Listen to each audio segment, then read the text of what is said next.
네, 안녕하세요. 와조스키입니다. 자, 요즘에 시장이 그 방향을 확실하게 잡지 못해서 이 투자한 사람들도 많은 혼란 가운데 매매를 하고 있거든요. 특별히 얼마 전까지는 시장이 크게 밀렸기 때문에 아마 계좌의 전체적으로 손실이 마이너스 7에서 한 10 정도를 찍었을 겁니다. 근데 어제 오늘 반등을 통해서 약간 원금 가까이 아마 오셨을 거예요. 전체적으로 계좌가. 네, 그럼 이 차트를 보면서 이 시장을 우리가 좀 냉정하게 객관적으로 분석을 해봐야 되는데 어떤 걸 먼저 보느냐, 이 시장을 관찰을 좀 먼저 해야 돼요. 지금 코스닥 차트거든요. 자, 지금 어떤 시장이죠? 특수한 시장인 건 맞아요. 어떻게 특수하냐면 정말 많은 사람들이 이 증시에 돈을 퍼붓고 있습니다. 엄청나게 퍼붓고 있어요. 뭐 주식을 뭐 얼마 공부하고 안 하고 이런 차원이 아니라 그냥 나도 한번 해보겠다라는 생각으로 이 주식에 굉장히 큰 비중의 금액들을 가지고 와서 퍼붓고 있는 시장이라는 거죠. 묻지마 매수가 막 이어지고 있어요.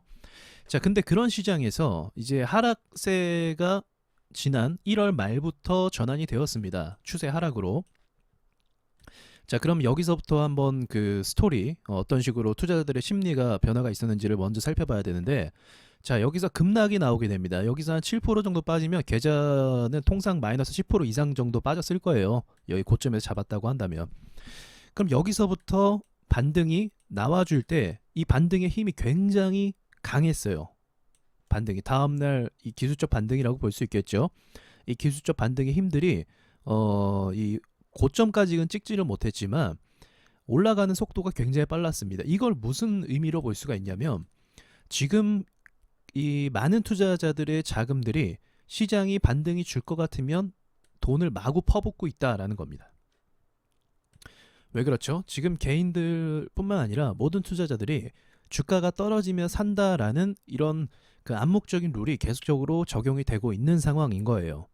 그런 상황인 거죠. 그래서 이 이유로 또 한 번 하락이 나왔을 때 그 다음 날도 반등이 굉장히 강했습니다. 지금도 마찬가지고요. 그죠? 큰 폭으로 빠질 때마다 이 반등의 힘이 굉장히 세다라는 거예요. 그래서 이것을 놓고 봤을 때 지금 여기에 들어온 투입된 반등 때마다 투입된 자금들이 지금 굉장히 많다라는 게 먼저 중요한 포인트라고 볼 수가 있겠네요. 자, 그럼 어디서 가장 많은 사람들이 물려 있을까? 돈들이 바로 이 박스권입니다. 좀 더 밑에까지 잡을 수 있을 것 같아요. 지금 이 박스권 안에 돈이 정말 많이 물려 있습니다. 개인 투자자뿐만이 아니라 기관 외인도 다 이 구간에 돈들이 물려 있는 상태예요. 자, 그러면 이 물려있는 상태의 돈들을 누가 뚫어줄 수 있을까? 그건 오직 세력밖에 없습니다. 개인이 아무리 퍼부어봤자 이 정도예요. 개인들이 아무리 들어와봤자 이 정도라고요. 계속적인 상승을 갈 수가 없는 거예요. 왜 갈 수가 없냐? 주도주가 없기 때문에 그렇습니다. 주도주. 그러니까 지금 시장은요. 주도주가 이게 없는 상황이거든요. 없기 때문에 올라갈 만한 명분이 없는 거예요. 글씨는 좀 죄송해요. 못 써서. 명분이 없는 겁니다. 주식은 명분이라는 게 필요해요. 주식이 상승하기 위해선 재료, 명분, 오르는 이유, 납득할 만한 이유, 이거를 갖다 대야 사람들이 추가적인 돈들을 더 투입을 시킵니다. 그 명분이 지금은 없는 거죠. 오히려 최근에 이제 금리 인상안에 만에 그런 이야기들이 들렸기 때문에 증시의 조정을 좀 가속화시켰죠. 자, 크게 한번 볼게요. 크게 보면 조금 더 이해할 수가 있는 시장이죠. 어, 굉장히 빠른 속도로 이례적인 속도로 주가가 상승을 했고 한 번의 조정을 이때 9월달 이후로 한번 겪었고 이때 미국 대선 때문에 그래요. 그리고 이제 바이든이 확정이 된다라는 그런 좀 안도감 때문에 증시가 상승했고 그 뒤에 이때가 수소차가 이제 밀었다고 한다면 이때는 바이오겠죠. 그 뒤에 그 다음 타자를 이어줄 만한 주도주가 현재 없다는 거죠. 아예 없어요. 그러니까 시장에 돈이 들어올 만한 이유가 없는 거예요. 이런 이유가 없는 시장에서 기술적 반등을 노려서 사는 거는 뭐 나쁜 판단은 아니지만 장기적으로 보기에는 아직은 좀 섣부른 판단이 될 수가 있는 거죠. 그렇겠죠? 뭐 딱히 재료가 나올 만한 시기를 우리가 알 수 있는 것도 아니고 세력들이 더 밀어버리거나 아니면 재료를 준비할 시간이 필요한 걸 수도 있고 그런 걸 우리가 예측할 수 없는 상황에서 무조건 떨어졌다고 해서 사는 거는 조금 무리가 있다는 거죠. 재료가 붙으면 상관이 없어요. 눌려 있어도. 그래서 주식에서 재료가 중요하다고 얘기하는 게 그 이유입니다. 자, 그럼 어쨌든 아까 전에 제가 말한 이 박스를 이탈을 해줘야 할 만한 돈들이 필요한데 오늘 좀 의미 있는 상승이 그래도 진행이 됐습니다. 오늘. 자, 오늘자 상승 볼게요. 자, 이 구간에서 제가 많이 이제 사람들이 돈에 많이 묶였을 거라고 보고 있는데 이 구간을 이탈한 뒤에 빠른 속도로, 이건 제 책에 나와 있는 내용이죠. 빠른 속도로 이 가격 위로 올라와 줬다는 겁니다. 제가 카페에 글을 남겼을 때는 850포인트를 좀 예상을 해봤어요. 850까지 찍고 오르지 않을까 생각을 했는데 지금 이제 그 묻지마 매수 열풍 때문인지 몰라도 이 조정이 굉장히 짧아요. 조정이 한번 코스닥이 시작되면은 그래도 한 보름에서 한 달 정도는 가기도 하거든요. 한번 내려박을 때.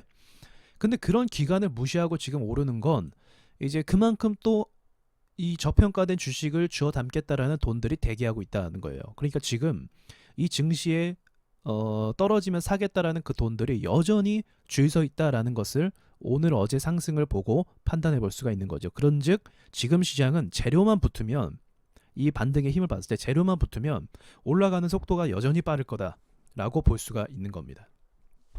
그 정도로 많은 사람들의 돈들이 이 증시에 투입되는 것에 꺼리낌이 없다라는 거죠. 그럼 이제 그 왜 꺼리낌이 없냐? 그것도 말씀드릴 수 있는데 왜 꺼리낌이 없냐? 제대로 된 폭락이 안 나왔기 때문에 그래요. 그래서 제대로 된 폭락이 현재까지 안 나왔기 때문에 얼마든지 돈들이 들어올 수 있다라고 말씀을 좀 드리고 싶어요. 그럼 제대로 된 폭락은 뭔가요? 이런 거예요. 이렇게 이 뭐죠? 한 보름 정도 쭉쭉 빠지는 거. 이 정도가 이제 증시에선 정말 폭락이라고 얘기할 수가 있는 거죠. 10% 이상 빠지는 거. 이때 잠깐 빠졌었어요. 이렇게 빠졌었습니다. 이런 게 폭락입니다. 이런 하락을 폭락으로 말할 수가 있어요. 그래서 아마 이때 손실이 굉장히 컸을 거라고 전 보고 있습니다. 많은 사람들이 8월에서 9월, 10월 사이요. 지금은 그런 차원은 아니에요, 사실. 그렇기 때문에 돈들이 들어오는 속도가 굉장히 빠른 겁니다. 이때는 폭락이 세니까 돈이 잘 못 들어오죠. 그죠? 폭락이 세다 보니까 돈들이 잘 못 들어오죠, 쉽사리. 지금이랑 차원이 좀 다른 상황이다라는 거예요. 그래서 지금은 이제 이 매물대만 좀 장악을 해주면, 그리고 재료가 붙고 주도주가 생기면 굉장히 빠른 속도로 또 한 번 오를 수 있는 시장의 가능성을 보여주고 있습니다. 어디까지나 거품이지만, 어디까지나 거품이에요. 자, 그 가능성을 보여주고 있고요. 그렇다면 지금 상황에서 우리가 좀 기대를 걸 수 있을 만한 섹터는 무엇이냐라고 생각하면 무조건 지금은 삼성전자 위주로 좀 상승을 해줘야 돼요. 삼성전자 위주로 현재로서는 상승을 해줘야 가장 확실한 상승으로 갈 수가 있습니다. 저는 삼성전자가 매출에 따라 가는 걸로 지난 제 주식 인생을 틀어서 봤을 때 삼성전자 같은 주식은 이제 영업이익 기대감으로 오르는 주식이거든요. 근데 지금은 오른 폭이 영업이익 기대감이 아니라 단순히 삼성전자라는 그 타이틀 때문에 올랐어요, 사실은. 이전부터 삼성전자가 뭐 그 공장을 설비하고 뭐 추진하고 뭐 어떤 계획이 있고 이런 것들은 늘 있던 이야기입니다. 근데 그것이 매출로 실제로 어떻게 반영이 될 것인가, 이게 가장 중요했고 거기에 따라서 증시가 움직임이 같이 갔어요. 근데 지금은 아예 그런 게 반영이 되지 않습니다. 지금은 오로지 삼성전자라는 그 이름만으로 상승을 시켰다라는 거고, 그것은 무엇을 의미하냐면 그것은 이제 과열된 거품을 조성했다라고 해석을 해볼 수가 있을 것 같아요. 그러면 그렇다라고 한다면 거품이라서 무조건 나쁜 거냐? 꼭 그렇지는 않아요. 투자하는 순간만큼 거품이 가장 큰 수익을 가져다 주기는 합니다. 꺼질 때가 문제인 거죠. 꺼질 때는 제자리로 돌아오면서 심할 경우에는 그 이하로 더 내려가기도 합니다. 그래서 거품이라는 거는 증시에 늘 존재해 왔고 그것을 우리가 어떻게 이해하고 접근하느냐가 제일 중요하다고 말씀을 드리고 싶어요. 거품 때문에 거품이 뭐 그렇게 좋은 건 아주 좋은 건 아니지만 거품 때문에 매매를 안 하는 건 또 뭐랄까 수급을 무시하는 거거든요. 어쨌든 수급만 본다고 한다면 뭐 그런 것도 별 의미가 없기는 해요. 자, 아무튼 삼성전자 조정 중에 있죠. 조정 중에 있습니다. 그리고 지금 수렴이 됐어요. 수렴이 됐다라는 건 어떤 방향으로 정하겠다라는 거거든요. 매수도 잘 안 들어왔고 매도도 들어오지 않았다라는 거예요. 가격만 지켜주고 있어요. 그래서 여기서 실망 매물이 나올 가능성이 아직은 있거든요. 실망 매물. 예, 삼성전자 웬만하면 투매나 이런 것들이 나오지 않지만 이제 시간이 지나고 좀 증시가 위축이 되면 실망 매물이 던져질 수가 있습니다. 그렇게 되면 더 밑을 볼 수가 있겠죠. 그러나 이제 제가 봤을 때는 이 거품 조성이라는 건 또 한 가지 말씀드릴 것이, 거품을 조성한다라는 건 무조건 세력의 작품이에요. 개인이 만들 수 있는 것이 아니에요. 이 분위기나 이 여론을 움직이는 거나 차트를 움직이는 거, 이거는 세력밖에 할 수가 없습니다. 그렇기 때문에 세력이 이 정도 선에서 끝낼 거라고 보고 있지는 않고 있어요. 제 생각이에요.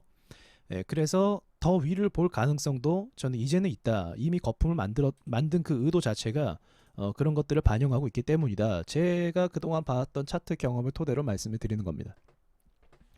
그래서 삼성전자, 자, 그리고 더불어서 전기차가 완전히 끝난 게 아니거든요. 전기차 이쪽이 완전 끝난 게 아니에요. 그래서 전기차 관련된 뭐 인지 컨트롤스라든지 또는 그 많죠, 뭐 전기차 세원도 있고 뭐 이런 친구들을 보면 깊게 많이 눌려 있어요. 차트를 전반적으로 보시면 깊게 많이 눌려 있습니다. 그래서 이 친구들이 반등을 충분히 줄 수 있는, 오히려 반등이 죽으면서도 수월한 위치에 나와 있다라고 지금 저는 보고 있어요. 그렇게 조금 그렇게 생각하고 있습니다. 그래서 여러분께서 이 수소차 그리고 저 반도체 이쪽으로 완전 외면하지 마시고 이쪽으로 관심을 좀 가지시면은, 그래도 지금 시장 상황에서 주도를 하면서 상승을 한다고 하면 제가 봤을 때 한 6개월 정도는 더 오를 수 있는 힘이 있지 않을까 생각을 합니다. 저는 1년 이상 가질 거라고 생각하지는 않아요. 1년 이상 가지는 않고, 이 주도주라는 것도 이제 그 기간이라는 게 있거든요. 분위기라는 것도 마지막으로 이거 말씀드리고 마칠게요. 자, 이 상승하는 게, 분위기라는 게, 이 시간이라는 게 또 정해져 있습니다. 제한 시간이라는 게 있어요. 올렸을 때 시간, 이 시간이 정해져 있고, 그 뒤에 또 보합이나 이 하락으로 가는 시간도 약간 정해져 있습니다. 이게 사람들의 심리에 따라 다른 부분이에요, 다. 그래서 이게 3개월 단위로 통상 움직이는데, 지금은 또 3개월 정도 조정으로 볼 수가 있는 거고요. 그렇다고 한다면 3개월 후에 상승을 본다고 하면 그 상승 기간이 또 3개월로 잡을 수 있는 것이고, 뭐 그런 식으로 해서 전고점까지 갈 수 있는 것이고, 뭐 이렇게 대략적으로, 그냥 요건 정확하진 않지만 대략적으로 이런 분위기를 좀 파악해 볼 수도 있다라고 말씀드릴 수가 있겠네요. 지금은 어떤 기업의 매출 이익을 분석하거나 뭐 기업의 어떤 재료가 실제적으로 어떠한 매출에 영향을 미칠지, 이것을 판단하는 시장이 아니에요. 지금 그런 차원은 넘어버렸고, 지금은 그냥 싼 주식을 누가 빨리 사냐, 이 눈치 게임을 하고 있는 시장입니다. 이 분위기가 깨지려면 폭락이 나와야 돼요. 폭락이라는 건 마이너스 한 10% 정도 이상을 단번에 빼버리는 그런 폭락이 나오면 분위기가 확 죽어버립니다. 사람들이 위축이 돼요. 투자하기가 무서워지고. 근데 그런 폭락이 아직 안 나왔기 때문에 이러한 강한 반등들이 여전히 나오고 있다라는 겁니다. 그러니까 우리가 폭락만 조심하면 지금 시장은 충분히 수익을 아직도 낼 수가 있는 시장이라는 걸 말씀드리고 이상 마치도록 하겠습니다. 수고하셨습니다.